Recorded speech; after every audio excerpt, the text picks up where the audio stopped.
ನಾನು ಕರೆದಾಗಲ್ಲ ದೇವ್ರು ಬರೋದು, ಅವ್ರು ತೀರ್ಮಾನ ಮಾಡಿದಾಗ. ಕೆಲವೊಂದು ವಿಶ್ವಾಸಿಗಳ ಜೀವನದಲ್ಲಿ ಕಷ್ಟ ಸಂಕಟ ಬರೋದು ಯಾಕೆ ಗೊತ್ತಾ? ನಮ್ಮನ್ನು ಫೇತಲ್ಲಿ ಸ್ಟ್ರಾಂಗ್ ಮಾಡಿತು. ಪ್ರಾರ್ಥನೆ ಮಾಡಿದ ತಕ್ಷಣ, ಇವತ್ತು ಪ್ರಾರ್ಥನೆ ಮಾಡಿದೆ ನಾಳೆನೇ ರಿಸಲ್ಟ್ ಬರಬೇಕು, ಇಲ್ಲ. ರಿಸಲ್ಟ್ ಬರೋದು ಯಾವ ರೀತಿ ಗೊತ್ತಾ? Result will come in God's timings. ನಮ್ಮ ಪರಿಸ್ಥಿತಿ ಎಷ್ಟೇ ವರ್ಸ್ಟ್ ಆಗಿ ಹೋದರೂ ಕೂಡ ಜೀಸಸ್ ಕ್ಯಾನ್ ರೀಸ್ಟೋರ್ ಇಟ್. ದೇವರಿಗೆ ಅದನ್ನು ರೀಸ್ಟೋರ್ ಮಾಡಲಿಕ್ಕಾಗುತ್ತೆ, ಪುನರ್ಸ್ಥಾಪನೆ ಮಾಡಲಿಕ್ಕಾಗುತ್ತೆ. ಮನುಷ್ಯನಿಗಾಗಲ್ಲ. ಮನುಷ್ಯನಿಗೆ ಸತ್ತ ಮೇಲೆ ಆಗೋದು ಒಂದೇ, ಮಣ್ಣು ಹಾಕಿ ಮುಚ್ಬೋದು, ಕಲ್ಲು ಹಾಕ್ಬೋದು ಅಷ್ಟೇ. ಆದರೆ god can work even after that. ಅದಾದ ನಂತರನೂ ನನ್ನ ದೇವರಿಗೆ ಕೆಲಸ ಮಾಡಲಿಕ್ಕಾಗುತ್ತೆ, ನನ್ನ ಅಪ್ಪನಿಗೆ ಕೆಲಸ ಮಾಡಲಿಕ್ಕಾಗುತ್ತೆ. ಈ ಒಂದು ಕಾನ್ಫಿಡೆನ್ಸ್ ವಿಶ್ವಾಸಿಗಳಾದ ನಮ್ಮಲ್ಲಿ ಬಂದರೆ ನಾವು ದೇವರ ಮಹಿಮೆಯನ್ನು ನೋಡ್ತೀವಿ.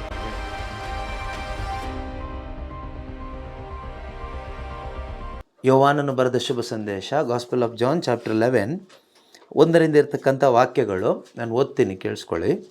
ಬೆಥಾನಿಯಾ ಎಂಬ ಊರಿನಲ್ಲಿ ಲಾಜರ್ ಎಂಬುವವನು ಅಸ್ವಸ್ಥನಾಗಿದ್ದನು. ಮರಿಯಾ ಮತ್ತು ಅವಳ ಸಹೋದರಿ ಮಾರ್ತಾ ಎಂಬುವವರ ಊರು ಅದೇ ಆಗಿತ್ತು.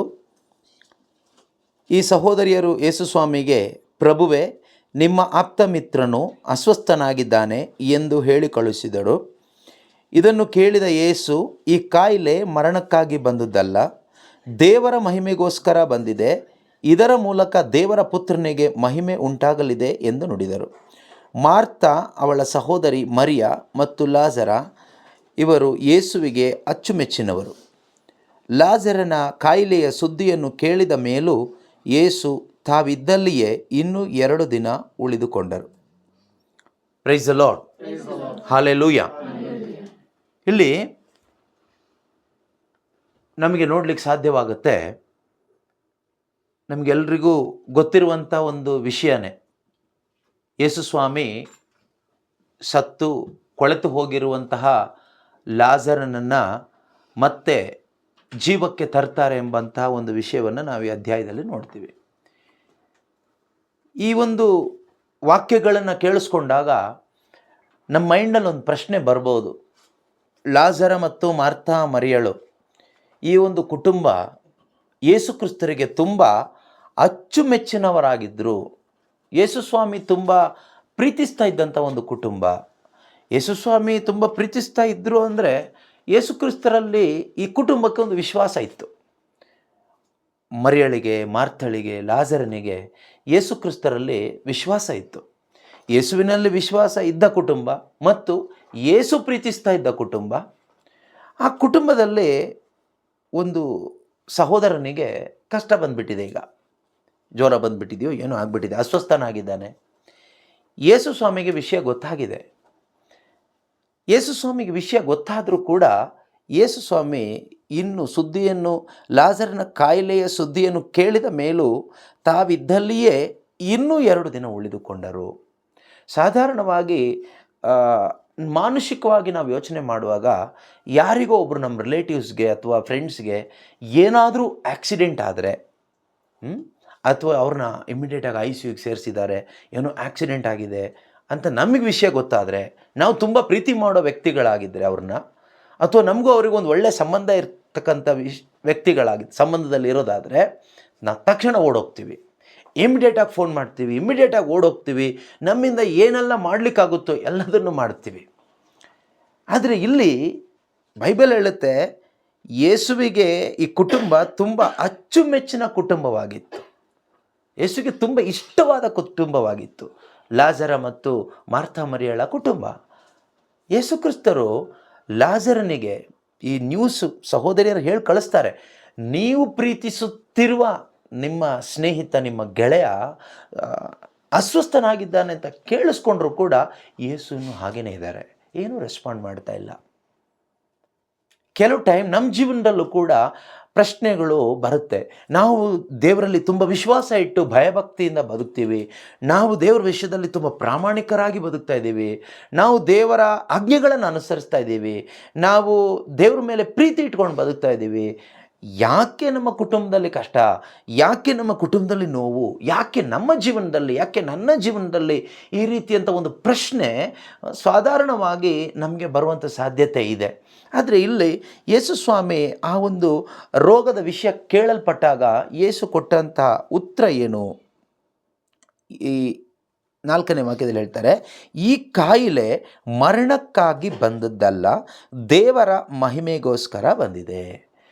ಸೊ ನಾವು ನಿಜವಾಗ್ಲೂ ಯೇಸು ಕ್ರಿಸ್ತರಲ್ಲಿ ವಿಶ್ವಾಸ ಇಟ್ಟು ಒಂದು ನಿತ್ಯ ಜೀವದ ನಿರೀಕ್ಷೆಯಲ್ಲಿ ಬದುಕುತ್ತಿರುವ ಕುಟುಂಬ ಆಗಿದ್ದರೆ, ಏನೇ ಬರಲಿ ನಮ್ಮ ಜೀವನದಲ್ಲಿ, ನಮ್ಮ ಕುಟುಂಬದಲ್ಲಿ, ನಾವಿಷ್ಟೇ ತಿಳ್ಕೋಬೇಕು, what ever happen, this is for the glory of god. I believe, ನಾನು ಇದನ್ನು ನಂಬ್ತೇನೆ, ಏನೇ ಸಂಭವಿಸಿದರೂ ಅದು ದೇವರ ಮಹಿಮೆಗಾಗಿ ಆಗಿದೆ ಅಷ್ಟೇ.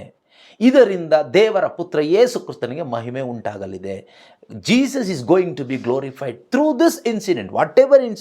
ವಾಟ್ ಎವರ್ ನೆಗೆಟಿವ್, ಅದು ನಮಗೆ ವಿಷಯ ಅಲ್ಲ, ಅದು ಏನೇ ಆಗಿರಲಿ, God is going to be glorified through this. ಇದರ ಮುಖಾಂತರ ದೇವರಿಗೆ ಮಹಿಮೆ ಉಂಟಾಗ್ತದೆ. That should be our faith.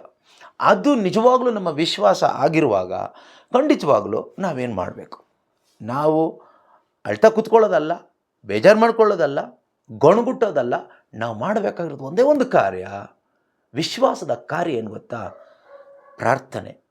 ಈ ಪ್ರಾರ್ಥನೆಯಲ್ಲಿ ದೇವ್ರನ್ನ ಕೇಳೋದೇನೂ ಇರೋದಿಲ್ಲ.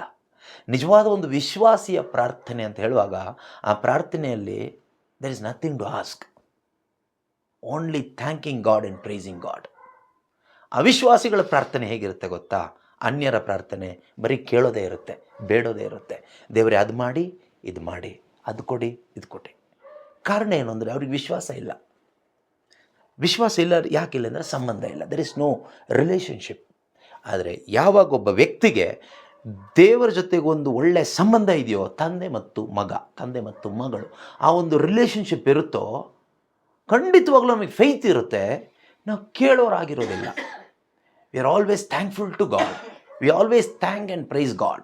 ನಾವು ಯಾವಾಗಲೂ ಧನ್ಯವಾದದ ಹೃದಯ ಉಳ್ಳವರಾಗಿರ್ತೀವಿ. ಮಾತ್ರ ಅಲ್ಲ, ದೇವರಿಗೆ ಥ್ಯಾಂಕ್ಸ್ ಹೇಳ್ತಾ ಇರ್ತೀವಿ ಪ್ರತಿಯೊಂದಕ್ಕೂ ಕೂಡ. What ever happens, we keep on thanking and praising god. ಯಾಕೆಂದರೆ ನಮಗೆ ಗೊತ್ತು, all things work together for good for those who love god. ದೇವರನ್ನು ಪ್ರೀತಿಸೋರಿಗೆ ಒಳ್ಳೆಯದಾಗತ್ತೆ. ಸಕಲವು ಏನೇ ಆಗಿದ್ರೂ ಕೂಡ ಹಿತಕರವಾಗಿದ್ದು ಪರಿಣಮಿಸುತ್ತೆ ಅಂತಕ್ಕಂಥ ಒಂದು ಕಾನ್ಫಿಡೆನ್ಸ್ ಒಬ್ಬ ವಿಶ್ವಾಸಿಯ ಒಳಗಡೆ ಇರುತ್ತೆ. ಆದರೆ ಅವಿಶ್ವಾಸಿಗೆ ಆ ಕಾನ್ಫಿಡೆನ್ಸ್ ಇರೋದಿಲ್ಲ. ಅವನೇನು ಮಾಡ್ತಾನೆ ಅಂದರೆ, ಅವನು ದೇವ್ರನ್ನ ಹೋಲಿಸ್ಕೊಳ್ಳಿಕ್ಕೆ ಪ್ರಯತ್ನ ಪಡ್ತಾನೆ, ದೇವ್ರ ಕೈಲಿ ಕೆಲಸ ಮಾಡಿಸ್ಕೊಳ್ಳಿಕ್ಕೆ ಪ್ರಯತ್ನ ಪಡ್ತಾನೆ. ಸೊ ನಾವು ಯಾವ ಥರ ಕ್ಯಾಟಗರಿ ಈಗ ನಮಗೆ ಗೊತ್ತಿಲ್ಲ. ನಾವು ದೇವ್ರ ಕೈಲಿ ಕೆಲಸ ಮಾಡಿಸ್ಕೊಳ್ಳಿಕ್ಕೆ ಪ್ರಯತ್ನ ಪಡ್ತಾ ಇದ್ದೀವೋ, ದೇವ್ರನ್ನ ಹೋಲಿಸ್ಕೊಳ್ಳಿಕ್ಕೆ ಪ್ರಯತ್ನ ಪಡ್ತಾ ಇದ್ದೀವೋ ಗೊತ್ತಿಲ್ಲ. ಆಲ್ರೆಡಿ ನಾವು ದೇವರ ಒಲವಿನಲ್ಲಿ ಇರುವವರಾದರೆ ಇನ್ನು ಹೋಲಿಸ್ಕೊಳ್ಳೋದೆಲ್ಲಿ? ಈಗ ಉದಾಹರಣೆ, ಮನೆಯಲ್ಲಿ ನಿಮ್ಮ ಮಗನೋ ಮಗಳೋ ಹಸಿವೆ ಆದಾಗ ಊಟ ಬೇಕು ಅಂತ ಕೇಳೋ ಅಗತ್ಯ ಇಲ್ಲ. ಅಪ್ಪ ನಂಗೆ ಊಟ ಕೊಡ್ತೀಯಾ, ಅಪ್ಪ ನಂಗೆ ಊಟ ಕೊಡ್ತೀಯಾ? ಅಥವಾ ಈಗ ಮಕ್ಕಳಿಗೆ ಸ್ಕೂಲಿಗೆ ಕಳಿಸ್ತೀವಿ. ಸ್ಕೂಲಿಗೆ ಕಳಿಸುವಾಗ ನನಗೆ ಫೀಸ್ ಕೊಡ್ತೀರಾ, ನನಗೆ ಫೀಸ್ ಕಟ್ತೀರಾ, ನನಗೆ ಫೀಸ್ ಕಟ್ತೀರಾ, ನನ್ನ ಫೀಸ್ ಕಟ್ತೀರಾ, ನನ್ನ ಫೀಸ್ ಕಟ್ತೀರಾ, ನನ್ನ ಫೀಸ್ ಕಟ್ತೀರಾ ಅಂತ ಕೇಳೋದಿಲ್ಲ. ಅಥವಾ ನನ್ನ ಫೀಸ್ ಕೊಡಲಿಕ್ಕೆ ಹಣ ಕೊಡ್ತೀರಾ, ಪದೇ ಪದೇ ಕೇಳೋ ಅವಶ್ಯಕತೆ ಇಲ್ಲ. ಒಮ್ಮೆ ಇನ್ಫಾರ್ಮೇಷನ್ ಕೊಟ್ಟಾಯಿತು, ಫೀಸ್ ಕೊಡಬೇಕು, ಈ ಡೇಟ್ಗೆ ಇಷ್ಟು ಫೀಸ್, ಅಷ್ಟೇ. ಪ್ರತಿದಿನ ಬೆಳಿಗ್ಗೆ ಎದ್ದಾಗ ಫೀಸ್ ಕಟ್ಟಬೇಕು, ಈ ಡೇಟ್ಗೆ ಇಷ್ಟು ಫೀಸ್ ಕಟ್ಟಬೇಕು, ಈ ಡೇಟ್ಗೆ ಇಷ್ಟು ಫೀಸು ಅಂತ ಯಾವ ಮಕ್ಕಳು ಕೂಡ ಪದೇ ಪದೇ ಪದೇ ಹೇಳೋದಿಲ್ಲ. ಯಾಕೆ ಅಂದರೆ ಮಗನಿಗೆ ಗೊತ್ತು, ನಮ್ಮ ಅಪ್ಪನಿಗೆ ವಿಷಯ ಮುಟ್ಟಿಸಿ ಆಯಿತು, ಇನ್ನು ನಮ್ಮ ಅಪ್ಪ ನೋಡ್ಕೊಳ್ತಾರೆ, ಇನ್ನು ನಂದೇನು ಕೆಲಸ ಇಲ್ಲ. ನನ್ನ ಕೆಲಸ ಏನು? ಸ್ಟಡಿ ಮಾಡೋದು, ಆರಾಮಾಗಿರೋದು, ಆಟ ಆಡಿಕೊಂಡು ಆರಾಮಾಗಿ ಶಾಲೆಗೆ ಹೋಗಿ ಬರೋದು. ಫೀಸ್ ಕೊಟ್ಟೋದು ಯಾರ ಕೆಲಸ? ಅಪ್ಪನ ಕೆಲಸ. ಅಪ್ಪಗೆ ಇನ್ಫಾರ್ಮೇಷನ್ ಹೋಗಿ ಆಯಿತು. ಅದು ಲೋಕದ ಅಪ್ಪನಿಗೆ ಇನ್ಫಾರ್ಮೇಷನ್ ಕೊಡಬೇಕು. ಆದರೆ ಯೇಸು ಸ್ವಾಮಿ ಹೇಳ್ತಾರೆ, ನಿಮ್ಮ ಅಗತ್ಯ ಏನು ಎಂದು ನೀನು ಕೇಳೋದಕ್ಕಿಂತ ಮುಂಚಿತವಾಗಿಯೇ ಸ್ವರ್ಗದಲ್ಲಿರೋ ನಿನ್ನ ತಂದೆಗೆ ತಿಳಿದಿದೆ. ಈ ಲೋಕದಲ್ಲಿರುವ ಆ ತಂದೆ ತಾಯಂದಿರು ದೇವರಲ್ಲ, ಅವರಿಗೆ ಹೇಳಬೇಕಾಗತ್ತೆ ಒಂದು ಸರಿನಾದರೂ, ಆಗ ಅರ್ಥ ಆಗುತ್ತೆ. ಆದರೆ ಸ್ವರ್ಗದಲ್ಲಿರುವ ನಮ್ಮ ತಂದೆ ಅವ್ರಿಗೆ ನೀವೇನು ಹೇಳೋದು ಬೇಡ, ನೀವು ಮುಖ ಬಾಡಿಸ್ಕೊಳ್ಳೋದು ಬೇಡ, ನೀವು ಕಣ್ಣೀರು ಸುರಿಸೋದು ಬೇಡ, ನೀವು ಎಕ್ಸ್ಟ್ರಾ ಏನು ಮಾಡೋದು ಬೇಡ. He knows everything, he knows end from the beginning. We do not know anything. ದೇವರಿಗೆ ನಾಳೆ ಗೊತ್ತು ಏನು ಅಂತ. ಯಾಕೆಂದರೆ ಈಸ್ ಔಟ್ ಆಫ್ ಟೈಮ್. ನಾವು ಸಮಯದ ಒಂದು ಪರಿಮಿತಿ ಒಳಗಡೆ ಇರೋದರಿಂದ ನಮಗಿನ್ನೂ ನಾಳೆ ಬಂದಿಲ್ಲ, 2025 ಬಂದಿಲ್ಲ, ನಮಗಿನ್ನೂ ಡಿಸೆಂಬರ್ ತಿಂಗಳು ಬಂದಿಲ್ಲ. ದೇವರಿಗೆ ಎಲ್ಲ ಮುಗಿದು ಆಗಿದೆ. ದೇವರಿಗೆ ಈ ಫ್ಯೂಚರ್ ಟೆನ್ಸ್ ಅನ್ನೋದಿಲ್ಲ. ಎವ್ರಿಥಿಂಗ್ ಈಸ್ ಡನ್, ಮುಗಿದಾಯ್ತು. ಅಲ್ಲಿ ಬೋರ್ಡ್ ಹಾಕ್ಕೊಂಡಿದ್ದೀರಾ, ಏನಂತ ಹಾಕ್ಕೊಂಡಿದ್ದೀರಾ? ಏನು ಹಂಗಂದರೆ ಎಲ್ಲ ನೆರವೇರಿತು. ಇನ್ನು ನೆರವೇರ್ಲಿಕ್ಕೆ ಏನಿದೆ? ಏನಿಲ್ಲ. ಎಲ್ಲ ನೆರವೇರಿ ಆದಮೇಲೆ ನಾವು ಹೇಗಿರಬೇಕು ಅಲ್ವಾ? ಈಗ ಹಸಿವೆ ಆದವನು ಹಸಿವೆ ಆಗ್ತಾ ಇದೆ ಅಂತ ಹೊಟ್ಟೆ ಪಡ್ಕೊಳ್ತಾ ಇರಬೇಕು. ಹೊಟ್ಟೆ ತುಂಬ್ದವನು ಹೇಗಿರಬೇಕು? ಸಂತೋಷವಾಗಿರಬೇಕು. ಸೊ ಎಲ್ಲ ನೆರವೇರುತ್ತೆ. ದೇವ್ರು ನನ್ನ ಜೀವನದಲ್ಲಿ ಏನು ಮಾಡಬೇಕೆಲ್ಲ ಮಾಡಿ ಆಯ್ತು. ಇನ್ನು ನಾನೇನು ಮಾಡಬೇಕು? ದೇವ್ರಿಗೆ ಸ್ತೋತ್ರ ಹೇಳ್ತಾ ಸಂತೋಷವಾಗಿ ಬದುಕಬೇಕು. That is faith. ಅದು ವಿಶ್ವಾಸ. ಇಲ್ಲಿ ನಾವು ಮಾಡಬೇಕಾಗಿರೋದು ಒಂದೇ ಒಂದು, ವಿಶ್ವಾಸದಿಂದ ದೇವರಿಗೆ ಥ್ಯಾಂಕ್ಸ್ ಗಿವಿಂಗ್ ಪ್ರೇಯರ್ ಆಫರ್ ಮಾಡ್ತಾ ಇರಬೇಕು. ದೇವ್ರನ್ನ ಈ ಕಡೆ ತಿರುಗಿಸ್ಕೊಳ್ಳಿಕ್ಕೆ ನಾವೇನಾದರೂ ಮಾಡ್ತಾ ಇದ್ದೀವಿ ಅಂದರೆ somewhere we are going wrong. ಅನೇಕರಿದ್ದಾರೆ. ಯಾಕಂದರೆ ಎಲ್ಲರೂ ವಿಶ್ವಾಸಿಗಳಲ್ಲ. ಕ್ರಿಶ್ಚಿಯನ್ಸ್ ಅಂತ ಸುಮಾರು ಜನ ಇದ್ದಾರೆ ಪ್ರಪಂಚದಲ್ಲಿ. ಎಲ್ಲ ಕ್ರೈಸ್ತರು ವಿಶ್ವಾಸಿಗಳಾಗಬೇಕು ಅಂತ ಇಲ್ಲ. ಅವರು ಕ್ರೈಸ್ತ ಧರ್ಮದಲ್ಲಿದ್ದಾರೆ, ಸಾಂಪ್ರದಾಯಿಕವಾಗಿದ್ದಾರೆ, ಚರ್ಚಿಗೆ ಹೋಗ್ತಾರೆ, ಅವ್ರದ್ದೇ ಆದ ಪ್ರಾರ್ಥನೆಗಳನ್ನ ಮಾಡ್ತಾರೆ, ಬೈಬಲ್ ಓದ್ತಾರೆ, ಅಲ್ಲೆಲ್ಲೂ ಹೇಳ್ತಾರೆ, ಅವ್ರು ಇಷ್ಟ ಬಂದಂಗೆ ಬದುಕ್ತಾರೆ. It doesn't mean that they are believers. ಅವ್ರನ್ನ ವಿಶ್ವಾಸಿಗಳು ಅಂತ ಹೇಳಲಿಕ್ಕೆ ಆಗೋದಿಲ್ಲ. ವಿಶ್ವಾಸಿಗಳು ಅಂದರೆ ವಿಶ್ವಾಸದ ಜೀವನ ಜೀವಿಸಬೇಕು. ಈಗ ಒಂದು ಸ್ತ್ರೀ ಪುರುಷ ಒಟ್ಟಿಗೆ ಹೋಗ್ತಾ ಇದ್ದಾರೆ, ಬರ್ತಾ ಇದ್ದಾರೆ, ಒಟ್ಟಿಗೆ ಮಲ್ಕೊಳ್ತಾರೆ, ಒಟ್ಟಿಗೆ ಎಲ್ಲ ಮಾಡ್ತಾರೆ ಅಂತ ಹೇಳ್ಬಿಟ್ಟು ಗಂಡ ಹೆಂಡ್ತಿ ಅಂತ ಹೇಳೋಕ್ಕಾಗೋದಿಲ್ಲ. ಗಂಡ ಹೆಂಡ್ತಿ ಸಂಬಂಧ ಇಲ್ಲೇನೂ ಮಾಡ್ಬೋದು ಅಲ್ವಾ? ಸೊ ಗಂಡ ಹೆಂಡ್ತಿ ಆದರೆ ಮಾತ್ರ ಗಂಡ ಹೆಂಡ್ತಿ. ಅದೇ ರೀತಿ ಚರ್ಚಿಗೆ ಹೋದ ತಕ್ಷಣ ವಿಶ್ವಾಸಿ ಆಗೋದಿಲ್ಲ, ಬೈಬಲ್ ಓದಿದ ತಕ್ಷಣ ವಿಶ್ವಾಸಿ ಆಗೋದಿಲ್ಲ, ಪ್ರಾರ್ಥನೆ ಮಾಡಿದ ತಕ್ಷಣ ವಿಶ್ವಾಸಿ ಆಗೋದಿಲ್ಲ. ದೇವರ ಸಂಬಂಧದಲ್ಲಿ ಜೀವಿಸಿದರೆ ಮಾತ್ರನೇ ವಿಶ್ವಾಸಿ ಆಗೋದು. ದೇವರ ಸಂಬಂಧದಲ್ಲಿ ಜೀವಿಸಬೇಕು, ಯೇಸುವಿನ ಅನ್ಯೋನ್ಯತೆಯಲ್ಲಿ ಜೀವಿಸಬೇಕು. ಆ ಅನ್ಯೋನ್ಯತೆಯಲ್ಲಿ ನಾನು ಇದೀನೋ ಇಲ್ವೋ ಅನ್ನೋದು ನಮಗೆ ಗೊತ್ತಾಗುತ್ತೆ, ನಮ್ಮ ಜೀವನದಿಂದನೇ ಗೊತ್ತಾಗುತ್ತೆ. Our life is the reflection. ನಮ್ಮ ಜೀವನನೇ ಅದರ ಒಂದು ರಿಫ್ಲೆಕ್ಷನ್. ಹೇಗೆ ಅದು ಯಾವಾಗ ಚೆನ್ನಾಗಿ ಗೊತ್ತಾಗೋದು ಯಾವಾಗ ಗೊತ್ತಾ? ಇನ್ ಟೈಮ್ಸ್ ಆಫ್ ಸಫರಿಂಗ್, ಟ್ರಯಲ್, ಕಷ್ಟ ಸಂಕಟಗಳ ಸಮಯದಲ್ಲಿ, ಅಥವಾ ನೋವಿನ ಸಮಯದಲ್ಲಿ, ದುಃಖದ ಸಮಯದಲ್ಲಿ ನಮ್ಮ ಬಿಹೇವಿಯರ್, ನಮ್ಮ ಆಲೋಚನೆ, ನಮ್ಮ ಪ್ರಾರ್ಥನೆ ಏನಾಗಿದೆ ಅನ್ನೋದು ತೋರಿಸ್ಕೊಡುತ್ತೆ ನಾನು ದೇವರ ಸಂಬಂಧದಲ್ಲಿ ಇದೀನೋ ಇಲ್ಲೋ ಅಂತ. ನಾವು ಅನ್ಯರ ಹಾಗೆ, ಅವಿಶ್ವಾಸಿಗಳ ಹಾಗೆ ಬೇಜಾರಲ್ಲಿ ಅಳ್ತಾ, ದುಃಖಿಸ್ತಾ, ಕೊರಗ್ತಾ, ಕಣ್ಣೀರಿಡ್ತಾ ಕೂತ್ಕೊಂಡ್ರೆ ಅದೇ ತೋರಿಸುತ್ತೆ ನಾವು ದೇವರ ಸಂಬಂಧದಿಂದ ಹೊರಗಡೆ ಇದ್ದೀವಿ ಅಂತ. ನಾವು ದೇವರ ಸಂಬಂಧದಲ್ಲಿ ಇರುವಾಗ ಏನೇ ಆದರೂ ನಾವು ಟೆನ್ಷನ್ ಮಾಡ್ಕೊಳ್ಳೋ ಅಗತ್ಯ ಇಲ್ಲ. ಯಾಕೆ ಅಂದರೆ ನಮ್ಮ ಮೈಂಡಲ್ಲಿ ಗ್ಯಾರಂಟಿ ಇರುತ್ತೆ, my heavenly Father knows what is next, what is going to happen tomorrow. ನಾಳೆ ಏನಾಗುತ್ತೆ, ಮುಂದೆ ಏನು ಅನ್ನೋದು ನನ್ನ ಅಪ್ಪನಿಗೆ ಗೊತ್ತಿದೆ, ನನಗೆ ಗೊತ್ತಿಲ್ಲ. ನಮಗೆ ಯಾಕೆ ಟೆನ್ಷನ್ ಹೇಳಿ? ನಾಳೆ ಬಗ್ಗೆ ಚಿಂತೆ. ನಾಳೆ ಏನು ಅಂತ ನಮಗೆ ಗೊತ್ತಿಲ್ಲ, ಆದರೆ ನಾಳೆ ಏನು ಅಂತ ನನ್ನ ಅಪ್ಪನಿಗೆ ಗೊತ್ತು ಅಂತ ನಮಗೆ ಒಂದು ಕನ್ವಿಕ್ಷನ್ ಇದ್ದರೆ ನಾವು ಯಾಕೆ ಟೆನ್ಷನ್ ಮಾಡ್ಕೋಬೇಕು? ಅದಕ್ಕೆ ಯೇಸು ಹೇಳಿದ್ದು, ನೀವು ಮಕ್ಕಳ ಥರ ಆಗಬೇಕು. Unless you repent and be like little children, you cannot experience or enter into the kingdom of God. ನೀವು ಮಾನಸಾಂತರ ಒಂದು ಚಿಕ್ಕ ಮಕ್ಕಳ ಥರ ಆಗದೇ ಇದ್ದರೆ ಈ ಸ್ವರ್ಗರಾಜ್ಯದ ಅನುಭವ ಅನ್ನೋದು ಪಡ್ಕೊಳ್ಳಿಕ್ಕೆ ಆಗೋದಿಲ್ಲ. ಸ್ವರ್ಗರಾಜ್ಯದ ಅನುಭವ ಅಂದರೆ ಸತ್ತ ಮೇಲೆ ಹೋಗೋ ಒಂದು ಜಾಗ ಅಲ್ಲ. ಕಿಂಗ್ಡಮ್ ಆಫ್ ಗಾಡ್ ಎಕ್ಸ್ಪೀರಿಯನ್ಸ್ ಅಂದರೆ ಇಲ್ಲಿ ಈ ಜೀವಿಸುವಾಗ ಈ ಭೂಮಿ ಮೇಲೆ ನಮಗೆ ಅನುಭವಿಸ್ಲಿಕ್ಕಾಗುತ್ತೆ. ಆ ಅನುಭವ ಕೊಡಲಿಕ್ಕೆ ಯೇಸು ಕ್ರಿಸ್ತರು ಬಂದಿದ್ದು. ಏನು ಹೇಳ್ತಾರೆ ಗೊತ್ತಾ? ಯೇಸು ಬಂದು ಅವರ ಮೊದಲ ಪ್ರೀಚಿಂಗಲ್ಲಿ ಹೇಳ್ತಾರೆ, repent and believe the gospel, Kingdom of God is at hand. At hand ಅಂದರೆ ಮಾನಸಾಂತರ ಪಡಿ, ವಿಶ್ವಾಸ ಇಡಿ, ಸ್ವರ್ಗರಾಜ್ಯ ಇಲ್ಲಿ ಕೈಯಲ್ಲಿದೆ ಅಂತ, ಅಂದರೆ ಸಮೀಪದಲ್ಲಿದೆ ಅಂತ. ಅಟ್ ಹ್ಯಾಂಡ್ ಅಂದಮೇಲೆ ಎಷ್ಟು ಹತ್ತಿರದಲ್ಲಿದೆ, ತೆಗೆದುಕೊಳ್ಳೋದಷ್ಟೇ. ನಾವು ನಿರೀಕ್ಷಿಸ್ತಾ ಇದ್ದೀವಿ ಸ್ವರ್ಗ ಸಾಮ್ರಾಜ್ಯಕ್ಕೆ ಹೋಗ್ತೀವಿ, ಸತ್ತ ಮೇಲೆ ಹೋಗ್ತೀವಿ, ಅದಕ್ಕೋಸ್ಕರ ಇಲ್ಲಿ ಒದ್ದಾಡ್ತಿದ್ದೀವಿ. ಅಲ್ಲ. 2000 years ಬ್ಯಾಕ್, 2000 ವರ್ಷಗಳ ಹಿಂದೆ ಯೇಸು ಕ್ರಿಸ್ತರು ಅವರ ಫಸ್ಟ್ ಪ್ರೀಚಿಂಗಲ್ಲಿ ಅವ್ರು ಹೇಳಿದ್ದು ಸ್ವರ್ಗರಾಜ್ಯ ಸಮೀಪಿಸಿದೆ. The kingdom of God is at hand. ಕೈಯಲ್ಲೇ ಇದೆ, ಹತ್ರನೇ ಇದೆ. ನಾವೇನು ಮಾಡಬೇಕು? We need to receive it in to our heart. ದೇವ್ರ ಕೈಯಲ್ಲಿ ತಗೊಂಡು ಬಂದು ಕೊಟ್ಟಿರೋದನ್ನು ನಮ್ಮ ಹೃದಯದೊಳಗಡೆ ಸ್ವೀಕಾರ ಮಾಡಬೇಕು ಅಷ್ಟೇ. ನಾವು ಅದು ಬಿಟ್ಟು ಸ್ವರ್ಗರಾಜ್ಯ ಬರಲಿ ಬರಲಿ ಬರಲಿ ಬರಲಿ ಅಂತ ಈ ಯೇಸು ಸ್ವಾಮಿ ಶಿಷ್ಯರಿಗೆ ಹೇಳ್ಕೊಟ್ಟು ಪ್ರಾರ್ಥನೆ ಮಾಡ್ತಾ ಕೂತ್ಕೊಳ್ಳೋದಲ್ಲ, ಅದು ಬೇರೆ ವಿಷಯ ಬಿಡಿ. ಆದರೂ ಕೂಡ ಯೇಸು ಹೇಳಿದ ಮಾತು, ಸ್ವರ್ಗರಾಜ್ಯ ಬಂದಿದೆ, ನಾವು ಬರಮಾಡಿಕೊಳ್ಬೇಕು. ಆಗ ನಮಗೆ ಖಂಡಿತವಾಗಲೂ ಆ ಒಂದು ಸ್ವರ್ಗರಾಜ್ಯದ ಅನುಭವದಲ್ಲಿ ನಮಗೆ ಬದುಕಲಿಕ್ಕಾಗುತ್ತೆ. ಈಗ ಕಳೆದ ದಿವಸ ಮೈಸೂರಲ್ಲಿ ಹೇಳಬೇಕಾದ್ರೆ ಒಂದು ವಾಕ್ಯ ಹೇಳಿದೆ ನಾನು. ಯೇಸುವಿನ ಬಗ್ಗೆ ನಾವು ತಿಳ್ಕೊಳ್ಳೋದಲ್ಲ ಇಟರ್ನಲ್ ಲೈಫ್, ದೇವರ ಬಗ್ಗೆ ತಿಳ್ಕೊಳ್ಳೋದಲ್ಲ ಇಟರ್ನಲ್ ಲೈಫ್. ದೇವರ ಬಗ್ಗೆ, ಯೇಸುವಿನ ಬಗ್ಗೆ ಪಿಶಾಚಿಗೂ ಗೊತ್ತಿದೆ, ಗೊತ್ತಿಲ್ವಾ? ಅನೇಕ ಅನ್ಯ ಧರ್ಮೀಯರಿಗೂ ಗೊತ್ತಿದೆ ಯೇಸುವಿನ ಬಗ್ಗೆ, ದೇವರ ಬಗ್ಗೆ. ಅದು ನಿತ್ಯ ಜೀವ ಅಲ್ಲ. ಅದು ಯೇಸು ಏನು ಹೇಳ್ತಾರೆ? ಯೋಹಾನನ ಶುಭ ಸಂದೇಶ 17ನೇ ಅಧ್ಯಾಯ, gospel of John chapter 17 verse 3, 17ನೇ ಅಧ್ಯಾಯ ಅದರ 3ನೇ ವಾಕ್ಯದಲ್ಲಿ ಯೇಸು ಸ್ವಾಮಿ ಹೇಳ್ತಾರೆ, ಏನಂತ ಹೇಳ್ತಾರೆ? ಏಕೈಕ ನಿಜ ದೇವರಾದ ನಿಮ್ಮನ್ನು ನೀವು ಕಳುಹಿಸಿಕೊಟ್ಟ ಯೇಸು ಕ್ರಿಸ್ತನನ್ನು ಅರಿತುಕೊಳ್ಳುವುದೇ ನಿತ್ಯ ಜೀವ. Knowing god and knowing Jesus Christ is eternal life. Not knowing about god, knowing about Jesus Christ ಅಲ್ಲ. ಯೇಸುವಿನ ಬಗ್ಗೆ ಯಾವುದಾದ್ರೂ ಶಾಲೆ ಕಾಲೇಜಿಗೆ ಹೋದರೂ ಕಲಿಬೋದು, ಪುಸ್ತಕ ಓದಿದರೂ ತಿಳ್ಕೊಬೋದು. Even devil nose about Jesus very well. ಯೇಸುವಿನ ಬಗ್ಗೆ ಪಿಶಾಚಿಗೆ ನಮ್ಗಿಂತ ಚೆನ್ನಾಗಿ ಗೊತ್ತಿದೆ. ನಾವು ಹುಟ್ಟು ಕ್ರೈಸ್ತರಾದರೂ ಕೂಡ ನಮ್ಗೆ ಅಷ್ಟು ಗೊತ್ತಿಲ್ಲ, ಆದರೆ ಪಿಶಾಚಿಗೆ ನಮ್ಗಿಂತ ಚೆನ್ನಾಗಿ ಯೇಸು ಬಗ್ಗೆ ಗೊತ್ತಿದೆ. ಯೇಸು ಬಗ್ಗೆ ಗೊತ್ತಿರೋದ್ರಿಂದ ನಮಗೆ ಲಾಭ ಇಲ್ಲ. ಈಗ ಈ ಬೆಳಕಿನ ಬಗ್ಗೆ ನಮಗೆ ಗೊತ್ತಿರೋದ್ರಿಂದ ಕತ್ಲೆ ಹೋಗೋದಿಲ್ಲ. We know about light, darkness will not go. ನಾವು ಬೆಳಕು ಅಂಟಿಸಿದರೆ ಮಾತ್ರನೇ ಕತ್ಲೆ ಹೋಗೋದು.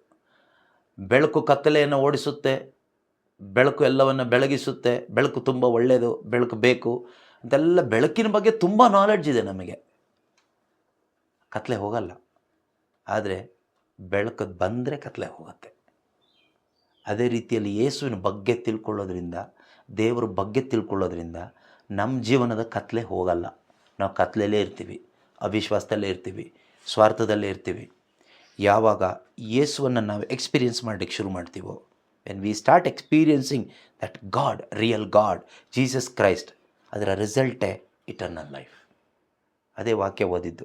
ನಿಜ ದೇವರಾದ ನಿಮ್ಮನ್ನು ನೀವು ಕಳುಹಿಸಿಕೊಟ್ಟ ಯೇಸು ಕ್ರಿಸ್ತನನ್ನು ಅರಿತುಕೊಳ್ಳುವುದೇ, ಅವರ ಬಗ್ಗೆ ಅರಿತುಕೊಳ್ಳೋದಲ್ಲ, ಯೇಸು ಕ್ರಿಸ್ತನನ್ನೇ ಅರಿತುಕೊಳ್ಳುವುದೇ ನಿತ್ಯ ಜೀವ. ಈ ನಿತ್ಯ ಜೀವ ಕೊಡಲಿಕ್ಕೆ ಯೇಸು ಬಂದಿದ್ದು ನಮಗೆ ಕಾಯಿಲೆ ವಾಸಿ ಮಾಡಲಿಕ್ಕಲ್ಲ. ಯೇಸು ಅದ್ಭುತ ಮಾಡಿದ್ರು, ಅದು ಬೇರೆ ವಿಷಯ. ಯೇಸು ಬಂದಿದ್ದು ನೀರಿನ ದ್ರಾಕ್ಷಾರಸ ಮಾಡಲಿಕ್ಕೂ ಅಲ್ಲ, ಕುಷ್ಠರೋಗಿನ ಮುಟ್ಟಿ ಗುಣ ಮಾಡಲಿಕ್ಕೂ ಅಲ್ಲ. ಯೇಸು ಬಂದಿದ್ದು 5 ರೊಟ್ಟಿ 2 ಮೀನಿನ ಅದ್ಭುತ ಮಾಡಿ ಜನರಿಗೆ ಹೊಟ್ಟೆ ತುಂಬಿಸ್ಲಿಕ್ಕೂ ಅಲ್ಲ. ಯೇಸು ಕ್ರಿಸ್ತರು ಬಂದಿದ್ದು ಮುಖ್ಯ ಉದ್ದೇಶ ನಿತ್ಯ ಜೀವ ಕೊಡಲಿಕ್ಕೆ, ಇಟರ್ನಲ್ ಲೈಫನ್ನು ನಮಗೆಲ್ಲರಿಗೂ ಕೊಡಲಿಕ್ಕೆ. ಅದೇ ನಮಗೆ ಅಲ್ಟಿಮೇಟಾಗಿ ಬೇಕಾಗಿರೋದು. ನಾವಿವತ್ತು ಯೇಸುನ ಡಿಪೆಂಡ್ ಆಗಿರೋದು ಯಾಕೆ ಅಂದರೆ ನಿತ್ಯ ಜೀವಕ್ಕಲ್ಲ, ಈ ಜೀವನಕ್ಕೋಸ್ಕರ. Only for this life, not for eternal life. ಅಲ್ಲೇ ನಾವು ವಿಶ್ವಾಸ ಕಳ್ಕೊಳ್ತಾ ಇರೋದು. ಇವತ್ತು ನಾವು ಈ ಧ್ಯಾನಗಳಿಗೆ, ಪ್ರಾರ್ಥನೆಗಳಿಗೆ ಅಂತ ಜನ ಓಡ್ತಾರಲ್ಲ, ಯಾಕೆ ಹೇಳಿ? ನಿತ್ಯ ಜೀವಕ್ಕಾಗಿ ಯಾರು ಓಡ್ತಾ ಇದ್ದಾರೆ? ಯಾರೂ ಓಡಲ್ಲ. ಓಡೋದು ಯಾಕೆ ಗೊತ್ತಾ? ಸಮಸ್ಯೆ ಬಂದಾಗ ಪರಿಹಾರ ಹುಡ್ಕೊಂಡು ಹೋಗ್ತಾರೆ. ಯಾಕಂದರೆ ಯೇಸು ಅದ್ಭುತ ಮಾಡಿದ್ದಾರೆ ಬೈಬಲಲ್ಲಿ. ಇವತ್ತು ಯೇಸು ಜೀವಂತವಾಗಿದ್ದಾರೆ, ಮಾಡ್ತಾರೆ ಅಂತ ನಂಬಿಕೆ ಇದೆ. ಮಾಡ್ತಾರೆ, ಆಗುತ್ತೆ. It doesn't mean that you can experience Jesus. You can experience only miracle, not Jesus. You cannot experience the kingdom of God. You are experiencing only a perishable miracle, temporary miracle. ಒಂದು ಕ್ಷಣಿಕವಾದ ನಶಿಸಿ ಹೋಗುವ ಒಂದು ಅದ್ಭುತ ಸಿಗುತ್ತಷ್ಟೇ. ಅದು ಯಾವ miracle permanent ಅಲ್ಲ. ಲಾಜರ್ನ ಯೇಸು ಎಬ್ಸ್ತಾರೆ, ಮತ್ತೊಂದಿನ ಅವನು ಸಾಯ್ತಾನೆ, ಅದು ಕೂಡ ಪರ್ಮನೆಂಟ್ ಉಳಿದಿಲ್ಲ. ಆದರೆ ಇವತ್ತು ನಾವು ನಿಜವಾದ ಕ್ರೈಸ್ತ ವಿಶ್ವಾಸಿಗಳಾದ ನಾವು, ನಮ್ಮ ಒಳಗಡೆ ಒಂದು ಹಂಬಲ ಇರಬೇಕು, ಯೇಸುವಿಗಾಗಿ ಆಸೆ ಪಡಬೇಕು. I need Jesus. ನಮ್ಮ ಜೀವಿತದಲ್ಲಿ ಯೇಸು ಮೊದಲಿರಬೇಕು. ಯೇಸು ಮೊದಲಿದ್ದರೆ ಅವ್ರ ಜೀವಿತದಲ್ಲಿ ಖಂಡಿತವಾಗಲೂ ಏನೇ ಆದರೂ ಜೀಸಸ್ ಮೊದಲು ಬರ್ತಾರೆ. ನಾವೇನು ಟೆನ್ಷನ್ ಮಾಡ್ಕೊಳ್ಳೋ ಅವಶ್ಯಕತೆಯೇ ಇಲ್ಲ. ನಮ್ಮ ಜೀವನದಲ್ಲಿ ಯೇಸು ಮೂಲಲ್ಲಿದ್ದರೆ ನಮ್ಮ ಮೂಲದಿಂದ ಎಳ್ಕೊಬರ್ಬೇಕಾಗಿ ಜೀಸಸ್ನ. ಫಾಸ್ಟಿಂಗ್ ಮಾಡಿ, ಪ್ರೇಯರ್ ಮಾಡಿ, ಏನೋ ಮಾಡಿ, ಸರ್ಕಸ್ ಮಾಡಿ, ಅದು ಮಾಡಿ, ಇದು ಮಾಡಿ, ಮೂಲಲ್ಲಿರೋ ಜೀಸಸ್ನ ಎಳ್ಕೊಂಡು ಬರಬೇಕಾಗತ್ತೆ. ಸೊ ಜೀಸಸ್ ನಮ್ಮ ಲೈಫಲ್ಲಿ ಯಾವಾಗಲೂ ಫಸ್ಟ್ ಇದ್ದರೆ, ನಮ್ಮ ಜೀವನದಲ್ಲಿ ಏನೇ ಒಂದು ಕಷ್ಟಕ್ಕೆ ಸಿಕ್ಕಾಕೊಂಡ್ರು ಅವರಲ್ಲಿ ಫಸ್ಟ್ ಆಗಿರ್ತಾರೆ. That should be our faith. ಅದು ನಮ್ಮ ವಿಶ್ವಾಸ ಆಗಿರಬೇಕು. ಆ ವಿಶ್ವಾಸ ಬರುತ್ತೆ ನಮಗೆ. ಯಾರಿಗೆ ಬರುತ್ತೆ ಗೊತ್ತಾ? ಯಾರು ತನ್ನ ಹೃದಯದಲ್ಲಿ, ತನ್ನ ಜೀವನದಲ್ಲಿ ದೇವರ ವಾಕ್ಯಕ್ಕೆ, ಜೀಸಸ್ಗೆ ಫಸ್ಟ್ ಪ್ರಯಾರಿಟಿ ಕೊಟ್ಟು ಬದುಕ್ತಾರೋ ಅವ್ರ ಒಳಗಡೆ ಕಾನ್ಫಿಡೆನ್ಸ್ ಆಟೋಮೆಟಿಕ್ಕಾಗಿ ಹೋಲಿ ಸ್ಪಿರಿಟ್ ಕ್ರಿಯೇಟ್ ಮಾಡ್ತಾರೆ. ನಾನು ಯಾಕೆ ವರಿ ಮಾಡಲಿ? ನಾನು ಯಾಕೆ ಮಾಡಲಿ? Jesus is there, daddy is there, my father is there. He will take care of everything. It's a good daddy. It's almighty God. It's not a human being. ಮನುಷ್ಯ ಅಲ್ಲ. It's not a weak human being. Is a strong almighty God, El Shaddai. ಸರ್ವಶಕ್ತನಾದ ದೇವರು, ನನ್ನ ತಂದೆ, ನನ್ನ ಅಪ್ಪ, ಅವ್ರು ನೋಡ್ಕೊಳ್ತಾರೆ. So that is faith. ಇಲ್ಲಿ ಮಾರ್ತಾ ಮರಿಯಳಿಗೆ ಯೇಸು ಕ್ರಿಸ್ತರು ಅವ್ರ ಮನೆಗೆ ಬರ್ತಾರೆ. ಬಂದ ಮೇಲೆ ಹೇಳೋದೇನು ಗೊತ್ತಾ? ವಿಶ್ವಾಸ ಇದ್ದರೆ ನೀನು ದೇವರ ಮಹಿಮೆ ನೋಡ್ತೀಯ. If you have faith, if you believe, you will see the glory of God. ಈಗ ನಾವು ದೇವರ ಮಕ್ಕಳು, ವಿಶ್ವಾಸಿಗಳು. ನಾವು ಯಾವ ಥರ ತೊಗೋಬೇಕು? ಏನೇ ಸಮಸ್ಯೆ ಬರಲಿ, whatever happens in this world, ಏನೇ ಬಂದರೂ ನಾವು ತಗೋಬೇಕಾಗಿರೋದು whatever happen for the glory of God. ಇದಾಗಿರೋದು ದೇವರ ಮಹಿಮೆಗಾಗಿ, ದೇವರ ಮಹಿಮೆಗಾಗಿ.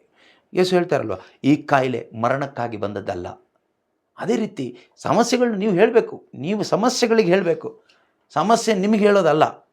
That problem should not speak to you, you must speak to the problem.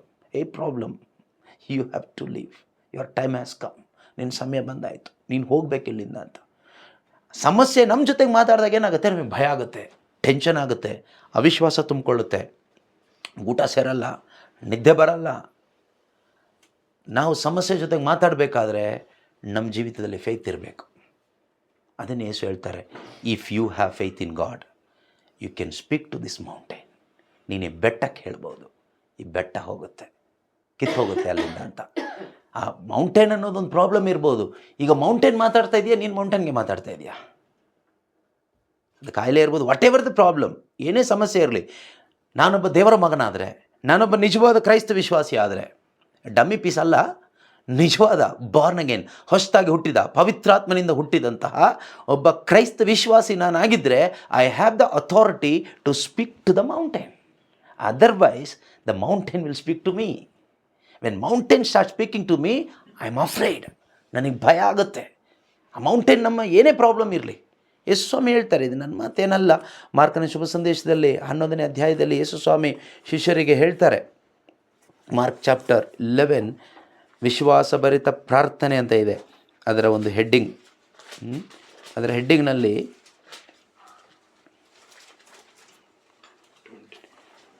20ರಿಂದ ಇರತಕ್ಕಂಥ ವಾಕ್ಯ, ಅದರಲ್ಲಿ ಮುಂದೆ ಓದಿದರೆ 22ನೇ ವಾಕ್ಯ, ಯಾವನಾದರೂ ಈ ಬೆಟ್ಟಕ್ಕೆ ನೀನು ಇಲ್ಲಿಂದ ಕಿತ್ತುಕೊಂಡು ಹೋಗಿ ಸಮುದ್ರದಲ್ಲಿ ಬೀಳು ಎಂದು ಹೇಳಿ ಮನಸ್ಸಿನಲ್ಲಿ ಸಂದೇಹ ಪಡದೆ ಅದು ಸಂಭವಿಸುವುದೆಂದು ವಿಶ್ವಾಸಿಸಿದರೆ, ನಾನು ನಿಮಗೆ ನಿಶ್ಚಯವಾಗಿ ಹೇಳುತ್ತೇನೆ, ಅವನು ಹೇಳಿದಂತೆಯೇ ಆಗುವುದು. ಅವನು ಹೇಳಿದಂತೆ ಆಗುತ್ತೆ. ಯಾಕೆಂದರೆ ಹೇಳೋದು ಕಾನ್ಫಿಡೆನ್ಸಿಂದ, ಧೈರ್ಯದಿಂದ. ನಮ್ಗೆ ವಿಶ್ವಾಸ ಇರಬೇಕು. ಏಲಿಯ ಪ್ರವಾದಿ ಬರಗಾಲದಲ್ಲಿ, ಬರಗಾಲ ಇದೆ, ಬರಗಾಲ ಇದೆ, ಬರಗಾಲ ಇದೆ, ಅಯ್ಯೋ ಅಯ್ಯೋ ಅಯ್ಯೋ ಅಂತ ಬರಗಾಲ ನೋಡಿ ಬರಗಾಲ ಹೇಳ್ತಾ ಇರಲಿಲ್ಲ, ಅಥವಾ ಆ ಬರಗಾಲ ಏಲಿಯನ ಜೊತೆಗೆ ಮಾತಾಡ್ಲಿಕ್ಕೆ ಬಿಟ್ಟಿಲ್ಲ. ಏಲಿಯ ಯಾವಾಗ ಮಳೆ ಬರಬೇಕು ಅಂತ ಅವನಿಗೆ ಅನ್ನಿಸ್ತೋ ಅವನು ಹೇಳ್ದ, ಮಳೆ ಬರಲಿ, ಮಳೆ ಬರುತ್ತೆ ಅಂತ. ಅರಸನಿಗೂ ಹೇಳ್ದ, ಮಳೆ ಬರಲಿ ಅಂತ ಆಜ್ಞೆನೂ ಮಾಡ್ದ, ಮಳೆ ಬಂತು.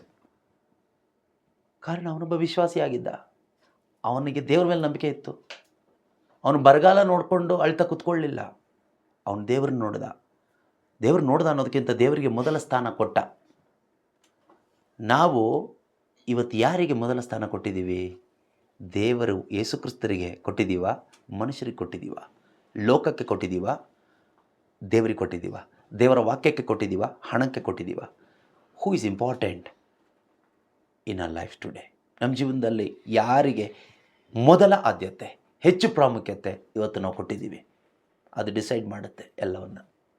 ದೇವರಿಗೆ ಕೊಟ್ಟಿದ್ದಾದರೆ we will have the confidence, we will have the authority to speak to the problem. Otherwise problem will speak to us day and night.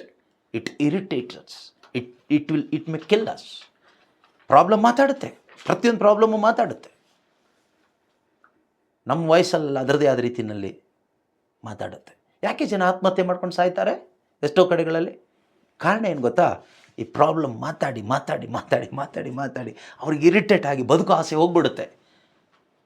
ಲಾಸ್ಟಿಗೆ ಸಾಯೋದೇ ಒಳ್ಳೆಯದು ಅಂತ ಮೈಂಡ್ ಒಳಗಡೆ ಫಿಕ್ಸ್ ಆಗುತ್ತೆ, ಆಗ ಸಾಯ್ತಾರೆ. ಆದರೆ ಒಬ್ಬ ದೇವರ ಮಗ, ಕ್ರೈಸ್ತ ವಿಶ್ವಾಸಿ ಆ ಪ್ರಾಬ್ಲಮ್ನ ಕಿಲ್ ಮಾಡಬೇಕು. You must be a problem killer. Problem should not kill you, should kill the problem. You can kill the problem. Yesu ಹೇಳಿದ್ದಾರೆ, ಯಾರಾದರೂ ಈ ಬೆಟ್ಟಕ್ಕೆ ಇಲ್ಲಿಂದ ಕಿತ್ತುಕೊಂಡು ಹೋಗಿ ಸಮುದ್ರದಲ್ಲಿ ಬೀಳು ಎಂದು ಹೇಳಿ ಮನಸ್ಸಿನಲ್ಲಿ ಸಂದೇಹ ಪಡದೆ ಅದು ಸಂಭವಿಸುವುದು ಎಂದು ವಿಶ್ವಾಸಿಸಿದರೆ ನಾನು ನಿಮಗೆ ನಿಶ್ಚಯವಾಗಿ ಹೇಳುತ್ತೇನೆ, ಅವನು ಹೇಳಿದಂತೆ ಆಗುವುದು. ಆದ್ದರಿಂದ ನೀವು ಪ್ರಾರ್ಥನೆಯಲ್ಲಿ ಏನೆಂದು ಬೇಡಿಕೊಳ್ಳುತ್ತೀರೋ ಅದನ್ನೆಲ್ಲ ಪಡೆದಾಯಿತು, ಫಿನಿಶ್ಡ್, ಇಟ್ ಈಸ್ ಫಿನಿಶ್ಡ್ ಎಂದು ವಿಶ್ವಾಸಿಸಿರಿ, ಅದು ಲಭಿಸುವುದು ನಿಶ್ಚಯವೆಂದು ನಿಮಗೆ ಹೇಳುತ್ತೇನೆ. ಇದಲ್ಲದೆ ನೀವು ಪ್ರಾರ್ಥನೆ ಮಾಡುವಾಗಲೆಲ್ಲ ಯಾರಿಗಾದರೂ ವಿರೋಧವಾಗಿ ನಿಮ್ಮ ಮನಸ್ಸಿನಲ್ಲಿ ಏನಾದರೂ ಇದ್ದರೆ ಅದನ್ನು ಕ್ಷಮಿಸಿಬಿಡಿ. ಯಾಕೆಂದರೆ ನಮ್ಮ ಪ್ರಾರ್ಥನೆ ಫಲಭರಿತವಾಗಬೇಕಾದ್ರೆ, ಅದಕ್ಕೆ ರಿಸಲ್ಟ್ ಬರಬೇಕಾದ್ರೆ 2-3 ಕಂಡೀಷನ್ ಇಲ್ಲಿ ಹೇಳ್ತಾರೆ. ಈ ಅಧ್ಯಾಯದಲ್ಲಿ, ಈ ಸಂದರ್ಭದಲ್ಲಿ 3 ಕಂಡೀಷನ್ ಹೇಳ್ತಾರೆ ಯೇಸು. ಒಂದು, ನಮಗೆ ವಿಶ್ವಾಸ ಬೇಕು. That is a first condition. We must have faith. ಸುಮ್ಮನೆ ಒಂದು ಜನರಲ್ ಫೇತ್ ಅಲ್ಲ, ದೇವರಿದ್ದಾರೆ, ದೇವರು ಆತಲ್ಲ. ಅದು ಫೇತ್ ಅನ್ನೋದೇನು ಗೊತ್ತಾ? It's a conviction. According to Bible, Hebrews 11, faith is a conviction. ಅದೊಂದು ಮನವರಿಕೆ. ಇಲ್ಲಿ ಬರುತ್ತದು. ಆ ಈಗ ನಿಮ್ಗೆ ಅರ್ಥ ಆಗೋಥರ ಹೇಳೋದಾದರೆ, ಒಂದು ಚಿಕ್ಕ ಮಗು ಶಾಲೆಗೆ ಹೋದ್ಮೇಲೆ ಅದು ಕಾಯ್ತಾ ಇರುತ್ತೆ, ನನ್ನ ಅಪ್ಪ ಬರ್ತಾನೆ, ನನ್ನ ಅಮ್ಮ ಬರ್ತಾಳೆ ಅಂತ. ಅದಕ್ಕೇನು ಕಾಣಿಸೋದಿಲ್ಲ, ಏನೂ ಗೊತ್ತಿಲ್ಲ, ಅದಕ್ಕೊಂದು ಮನವರಿಕೆ ಇದೆ. ನಮ್ಮ ಅಪ್ಪ ಬರ್ತಾರೆ ನನ್ನ ಪಿಕಪ್ ಮಾಡಲಿಕ್ಕೆ, ಅಥವಾ ಯಾರೋ ನಮ್ಮ ಮನೆಯಿಂದ ಬರ್ತಾರೆ ನನ್ನನ್ನು ಪಿಕಪ್ ಮಾಡಲಿಕ್ಕೆ ಅಂತ. ಒಂದು ಗ್ಯಾರಂಟಿ ಇರುತ್ತೆ, ಒಂದು ಅಶ್ಯೂರೆನ್ಸ್ ಇರುತ್ತೆ ಒಳಗಡೆ. ಫೋನ್ ಮಾಡೋದು ಬೇಕಾಗಿಲ್ಲ, ಯಾರು ಹೇಳೋದು ಬೇಕಾಗಿಲ್ಲ, but there is a guarantee inside. ಹಾಗೆ ಒಬ್ಬ ವಿಶ್ವಾಸಿಯ ಒಳಗಡೆ ಹೋಲಿ ಸ್ಪಿರಿಟಿಗೆ ಗ್ಯಾರಂಟಿ ಕೊಡ್ತಾರೆ, ಈ ಅಶ್ಯೂರೆನ್ಸ್ ಕೊಡ್ತಾರೆ, ಫೇತ್. ಓಕೆ, ಅದು ಫೇತ್ ನಮಗೇನು ತಂದ್ಕೊಳ್ಳಿಕ್ಕೆ ಆಗೋದಿಲ್ಲ ಹೀಗೆ. Faith comes only through the word of god. ವಿಶ್ವಾಸ ಬರೋದಕ್ಕೆ ಒಂದೇ ಮೂಲ, word of god is the only source for our faith. ಇವತ್ತು ಏನಾಗಿದೆ ಗೊತ್ತಾ? ದೇವರ ವಾಕ್ಯದ ಜ್ಞಾನ ಇಲ್ಲ ಜನರಿಗೆ. ದೇವರ ವಾಕ್ಯ ಬೇಕಾಗಿಲ್ಲ. ಸುಮ್ಮನೆ ಸಾಂಪ್ರದಾಯಿಕ ಪ್ರಾರ್ಥನೆ, ಒಂದು ಚರ್ಚಿಗೆ ಹೋಗ್ತೀವಿ, ಒಂದು ಕ್ಯಾಂಡಲ್ ಹಚ್ತೀವಿ, ಪ್ರಾರ್ಥನೆ ಫಿನಿಶ್ಡ್, ಮುಗೀತು. ಇದು ಎಲ್ಲರೂ ಮಾಡ್ತೀವಿ. ಆದರೆ ವಿಶ್ವಾಸ ಅನ್ನೋದು ಬರೋದು ಎಲ್ಲಿಂದ ಅಂದರೆ, what is the source of faith? ವಿಶ್ವಾಸದ ಮೂಲ ಏನು? ಬೈಬಲ್ ಹೇಳುತ್ತೆ, ಜೀಸಸ್ ಈಸ್ ದ ಆಥರ್. ಮೂಲ ಯೇಸು. ಯೇಸು ಅಂದರೆ ವರ್ಡ್, ವಾಕ್ಯ. ಸೊ ಈ ವಾಕ್ಯ ಇಲ್ಲದೆ ಇರೋದೇ ನಮ್ಮ ದೊಡ್ಡ ಪ್ರಾಬ್ಲಮ್ ಇವತ್ತು. ವರ್ಡ್ ಆಫ್ ಗಾಡ್ ಬೇಕು. ವರ್ಡ್ ಆಫ್ ಗಾಡ್ ಹೆಚ್ಚು ನಮ್ಮ ಒಳಗಡೆ ನಾವು ತುಂಬಿಸ್ಕೊಂಡಷ್ಟು will become strong in faith. ಮೊದಲು ವಿಶ್ವಾಸ. ಎರಡನೇದಾಗಿ ಯೇಸು ಸ್ವಾಮಿ ಹೇಳ್ತಾರೆ, ಸಂಶಯ ಪಡಬಾರ್ದು. ನಮ್ಮಲ್ಲಿ ಫೇತ್ ಚೆನ್ನಾಗಿದ್ದಾಗ ಸಂಶಯ ಬರಲ್ಲ. ಯಾವಾಗ ಫೇತ್ ವೀಕ್ ಆಗುತ್ತೋ ಸಂಶಯ ಮೇಲೆ ಬರುತ್ತೆ. ಫೇತ್ ವೀಕ್ ಆಗದ ಹಾಗೆ ನೋಡಬೇಕು. ಜಾನ್ ಚಾಪ್ಟರ್ 16:1 ಅಲ್ಲಿ ಯೇಸು ಸ್ವಾಮಿ ಶಿಷ್ಯರಿಗೆ ಹೇಳ್ತಾರೆ, ಏನಂತ ಹೇಳ್ತಾರೆ? ಯೋವಾನನು ಬರೆದ ಶುಭ ಸಂದೇಶ 16ನೇ ಅಧ್ಯಾಯ 1ನೇ ವಾಕ್ಯದಲ್ಲಿ, ನಿಮ್ಮ ವಿಶ್ವಾಸ ಕುಸಿಯದಂತೆ ನೀವು ಎಚ್ಚರಿಕೆ ವಹಿಸಬೇಕು. ನೀವೇನು ವಹಿಸಬೇಕು? You should take care of it, should be aware. ನಾವು ಎಚ್ಚರಿಕೆ ವಹಿಸಬೇಕು. ಯಾವ ವಿಷಯದಲ್ಲಿ ಎಚ್ಚರಿಕೆ ವಹಿಸಬೇಕು? ವಿಶ್ವಾಸ ಕುಸಿಯದಂತೆ ಎಚ್ಚರಿಕೆ ವಹಿಸಬೇಕು. ಪ್ರಾಮಾಣಿಕವಾಗಿ ನಾವು ಥಿಂಕ್ ಮಾಡೋಣ, ಜೆನ್ಯೂನ್ ಆಗಿ ನಾವು ಎಚ್ಚರಿಕೆ ವಹಿಸ್ತಾ ಇದ್ದೀವಾ? ನಮ್ಮ ವಿಶ್ವಾಸ ಕುಸಿಯದ ಹಾಗೆ ನಾವು ನಿಜವಾಗ್ಲೂ ಎಚ್ಚರಿಕೆ ವಹಿಸ್ತಾ ಇದ್ದೀವಾ? ಅಥವಾ ವಿಶ್ವಾಸಕ್ಕೆ ಬಂದಿದ್ದೀವಾ? ದೃಢವಾದ ವಿಶ್ವಾಸದಲ್ಲಿ ಇದ್ದೀವಾ? ನಮ್ಮ ಆರೋಗ್ಯ ಕುಸಿಯದಂತೆ ಎಚ್ಚರಿಕೆ ವಹಿಸ್ತೀವಿ.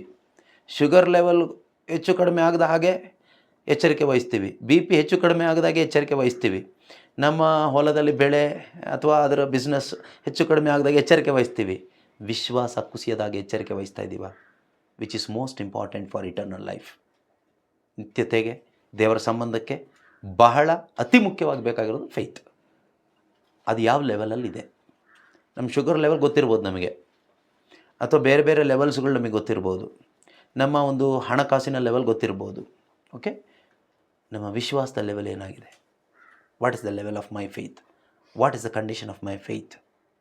ಗೊತ್ತಿರಬೇಕು. ಗೊತ್ತಿದ್ದರೆ ನಮಗೆ ಅದನ್ನು ಇನ್ಕ್ರೀಸ್ ಮಾಡ್ಬೋದು, ಹೆಚ್ಚು ಮಾಡ್ಬೋದು.